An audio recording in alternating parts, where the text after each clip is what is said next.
ശബരിമല സ്വർണ്ണക്കൊള്ള കേസിൽ അറസ്റ്റിലായ തിരുവിതാംകൂർ ദേവസ്വം ബോർഡ് മുൻ അഡ്മിനിസ്ട്രേറ്റീവ് ഓഫീസർ എസ് ശ്രീകുമാറിനെ 14 ദിവസത്തേക്ക് റിമാൻഡ് ചെയ്തു. ഡിസംബർ 31 വരെയാണ് കൊല്ലം വിജിലൻസ് കോടതി റിമാൻഡ് ചെയ്തത്. അരുൺ രാജ് കൊല്ലത്തുനിന്ന് ചേരുന്നു കൂടുതൽ വിവരങ്ങളുമായി. അരുൺ, വിശദാംശങ്ങൾ.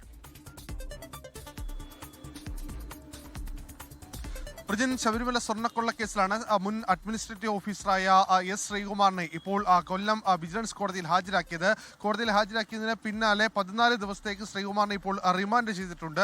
അതേസമയം ശ്രീകുമാർ ഒരു ജാമ്യാപേക്ഷ ഇപ്പോൾ കൊല്ലം കോടതിയിൽ നൽകിയിട്ടുണ്ട്. പക്ഷേ കോടതി ഇപ്പോൾ ഫയൽ സ്വീകരിച്ചിട്ടില്ല. നാളെ മാത്രമായിരിക്കും കോടതി ഈ കേസ് ഈ ഹർജി ഫയലിൽ സ്വീകരിക്കുക. ഈ ഹർജിയിലും ജാമ്യാപേക്ഷയിലും പറയുന്ന പ്രധാനപ്പെട്ട വാദം, താൻ ഈ സമയത്ത് അവിടെ ഡ്യൂട്ടിക്ക് ഉണ്ടായിരുന്നത് വളരെ ചുരുക്കം ദിവസങ്ങളിൽ മാത്രമാണ്.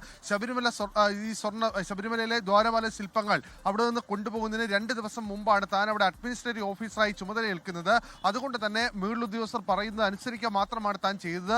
ഇക്കാര്യത്തിൽ നേരിട്ടോ അല്ലാതെയോ തനിക്ക് പങ്കില്ല, താൻ ഇക്കാര്യത്തിൽ നിരപരാധിയാണ് എന്ന് ആവശ്യപ്പെട്ടുകൊണ്ടാണ് പറഞ്ഞുകൊണ്ടാണ് ഈ കൊല്ലം കോടതിയിൽ അദ്ദേഹം ജാമ്യാപേക്ഷ സമർപ്പിച്ചിട്ടുള്ളത്. എന്തായാലും ഡിസംബർ 31 വരെ ശ്രീകുമാറിനെ ഇപ്പോൾ റിമാൻഡിലേക്ക് വിട്ടിരിക്കുകയാണ് കൊല്ലം വിജിലൻസ് കോടതി. ശരി, അരുൺ രാജാണ് കൊല്ലത്ത് നിന്ന് വിശദാംശങ്ങൾ നൽകിയത്. ലോകത്തെവിടെയായാലും ഏത് സമയത്തും 24 വാർത്തകളും ഓഗ്മെന്റഡ് റിയാലിറ്റി പാക്കേജുകളും എക്സ്പ്ലെയിനറുകളും വിശദമായി കാണാൻ ഞങ്ങളുടെ യൂട്യൂബ് ചാനൽ നിങ്ങൾക്ക് സബ്സ്ക്രൈബ് ചെയ്യാം.